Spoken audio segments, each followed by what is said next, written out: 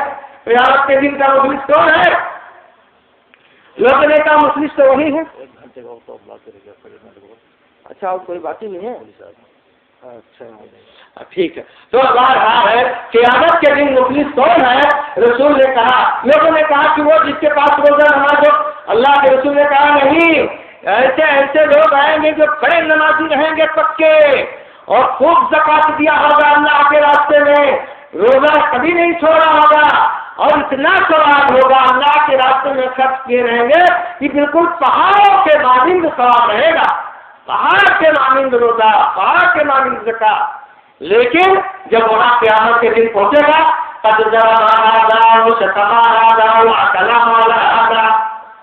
اس کا پتا جمع آگا، وہاں جب پہنچے گا تو پتا چلا اس کو گالی دیا، اس کو مارا، اس کا حق لیا، اس کو دبایا، اس کو ٹکایا، اس کو قتل کیا، اس کو زخمی کیا، اس کا خون بہا دیا، یہ طرح طرح کی مجرمانہ عمل لے کر کے پہنچے گا۔ اگر روزہ نماز جو پہاڑ کی طرح موجود ہے، جب حقوق ادا کیے جانے لگیں گے، نتیجہ یہ ہوگا کہ یہ سب کے سب ختم ہو جائیں گے۔ کیوں؟ اس کو مارا، اس کو گالی دیا، اس کی چیز اٹھا لے گیا، اس کا حق لے لیا، اس کا گلا دبایا، اس کی زمین دبائی، اس کا گھر دبایا، راستہ دبایا، ساری چیزیں کیا دنیا میں ظلم و زیادتی۔ نتیجہ یہ ہوگا کہ جتنا ہی وہ گناہ سماج میں لگا رہا تھا، اس کے الٹا اب اس کے اوپر گناہ ہو جائے گا، اور نتیجتاً یہ نمازی، یہ روزے دار اور یہ زکات کا دہندہ، یہ اللہ کے راستے میں خرچ کرنے والا گناہوں کے تلے دبتا ہوا گھسیٹتا ہوا جہنم میں ڈال دیا جائے گا۔ تو یہ حقوق کا معاملہ بہت بھیانک ہے میرے بھائیوں، میرے بہنوں، لہذا خیال کرو، آپس میں لڑائی جھگڑا نہ کرو۔ آپ لوگ لڑائی جھگڑا کرتی ہیں، بہت گالیاں دیتی ہیں، اتنی گالیاں دیتی ہیں کہ ڈیلی آپ کا یہ نام آواز غلطیوں سے بھر جاتا ہے، آپ کو احساس نہیں ہوتا۔ جھگڑے کے لیے کھڑی ہوگی تو گھنٹہ جو ہے ایک دوسرے کو گالی دیتی ہے، آمنے سامنے کھڑے ہو کر کے احساس نہیں ہوتا ہے کہ ہم کیا کر رہے ہیں۔ یہ نام آواز آپ کا دیکھیں کتنا ہو گیا۔ گالی دینا کوئی اچھی کام ہے، اچھا کی اچھی چیز ہے، لڑائی کرنا کوئی اچھی چیز ہے؟ میری محبت سے نہیں رہ سکتی، انسان کے ساتھ جس طرح رہتا ہے اس طریقے سے نہیں رہ سکتی۔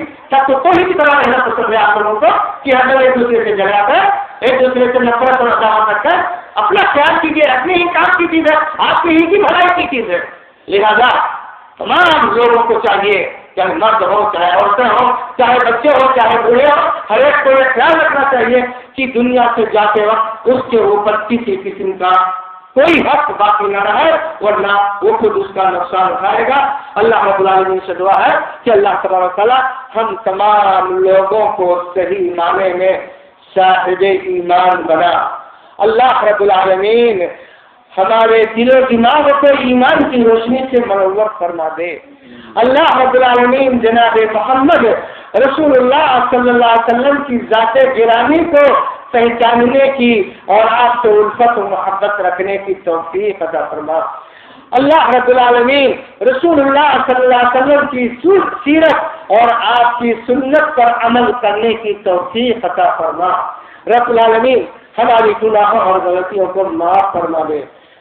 دار الہ جو لوگ یہاں اس جلسے میں شریک ہوئے، اس میں جنہوں نے مدد کیا، تعاون کیا، ہماری جو مائیں بہنیں جنہوں نے اپنا پیسہ دیا اور جو یہاں پر آئیں اور جو نہیں آئیں اور یہاں کی باتیں اپنے گھروں میں بیٹھ کر کے سن رہی ہیں، اللہ رب العالمین تو ان تمام لوگوں کے گناہوں اور غلطیوں کو معاف فرما دے۔ اللہ رب العالمین تو ان تمام لوگوں کے دلوں کو ایک دوسرے سے جوڑ دے۔ اللہ رب العالمین ہماری ماؤں اور بہنوں کو ایک دوسرے کے ساتھ مل کر کے رہنے کی توفیق عطا فرما۔ میرے مولا ہمارے بہنوں کو تو توفیق عطا فرما کہ وہ اپنی ساس کو اپنی ماں کی طرح سمجھے اور عزت اور تکریم کے ساتھ مل جل کر کے ان کی خدمت کرتے ہوئے زندگی گزارے۔ اللہ رب العالمین تو ہمارے نوجوانوں کو توفیق عطا فرما کہ وہ اپنے والدین کے مقام کو سمجھے، ان کی عزت اور تکریم کرے اور حتی الامکان ان کی خدمت کرے۔ اللہ رب العالمین ہماری جملہ کوتاہیوں کو جو اس طرح کے سلسلے میں ہوئی ہے اللہ رب العالمین معاف فرما دے۔ اللہ رب العالمین ہم لوگوں کو نماز و روزے کا پابند بنا دے، دین کا پابند بنا دے۔ میرے مولا اس گاؤں میں جتنے بھی اہل ایمان وفات پا چکے ہیں رب العالمین ان کے گناہوں اور غلطیوں کو معاف فرما دے۔ رب العالمین ہمارے جو بھی اعزاء اور اقربا ہیں ہر ایک کے اعزاء اور اقربا ان کے خاندان والوں ان کے رشتہ دار والوں کو جو وفات پا چکے ہیں، ہمارے ماں باپ جو وفات پا چکے ہیں، جو بال بچے وفات پا چکے ہیں، اللہ رب العالمین ان تمام لوگوں کے گناہوں اور غلطیوں کو معاف فرما دے۔ رب العالمین ان کے درجات کو بلند فرما دے۔ رب العالمین تو ان کو جنت الفردوس میں جگہ عطا فرما۔ میرے مولا جب تک ہم لوگ اس دنیا میں زندہ رہیں عزت احترام کے ساتھ دین اسلام پر زندہ رہیں اور ہمارا خاتمہ ہو تو ایمان پر ہو۔ آمین وآخر دعوانا الحمد للہ رب العالمین۔ والسلام علیکم ورحمۃ اللہ وبرکاتہ۔